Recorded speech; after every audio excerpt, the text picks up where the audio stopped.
Next up is Neurofactor, another trademarked ingredient.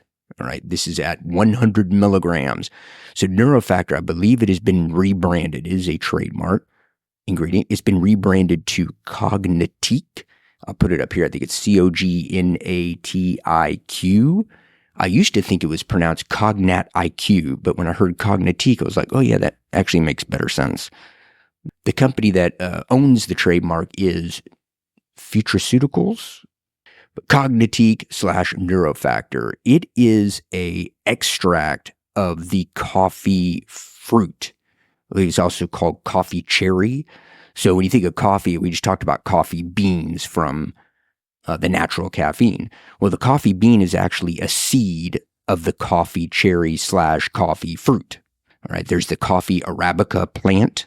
Well, there's coffee cherries. And to me, they look like grape tomatoes, those little tiny tomatoes that you put like fancy places put on salads, which I've only seen just a couple of times because I can't afford to go to fancy restaurants. But you have the little cherry tomatoes. It kind of looks like that from what I see. I'll pop a picture up here. But the bean or the seed, what we normally use for coffee, is inside that fruit. Well, the fruit, you take the bean out, and you just toss the fruit. But it was discovered that extracts of this coffee cherry or coffee fruit could increase BDNF, that is short for brain-derived neurotrophic factor.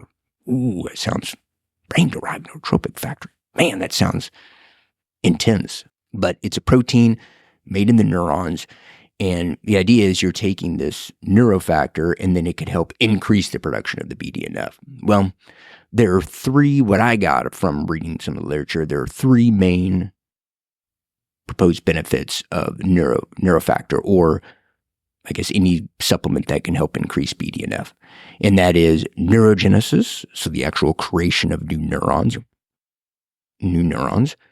Synaptogenesis, so synaptogenesis, that would be the creation of new connection pathways or communication pathways, I should say, because the dendrite from one neuron and the axon terminal from another, they don't actually touch. That's what neurotransmitters are for, to help, communicate across that synaptic cleft.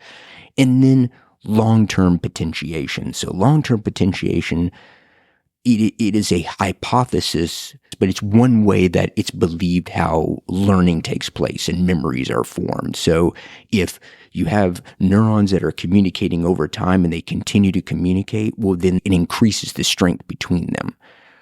And that could be more receptors on the postsynaptic neuron to help, take in more neurotransmitters, etc. Like I said, I'll get into it more in a future episode, but that's kind of the proposed benefits of BDNF, which Neurofactor is supposed to increase BDNF. So good thing.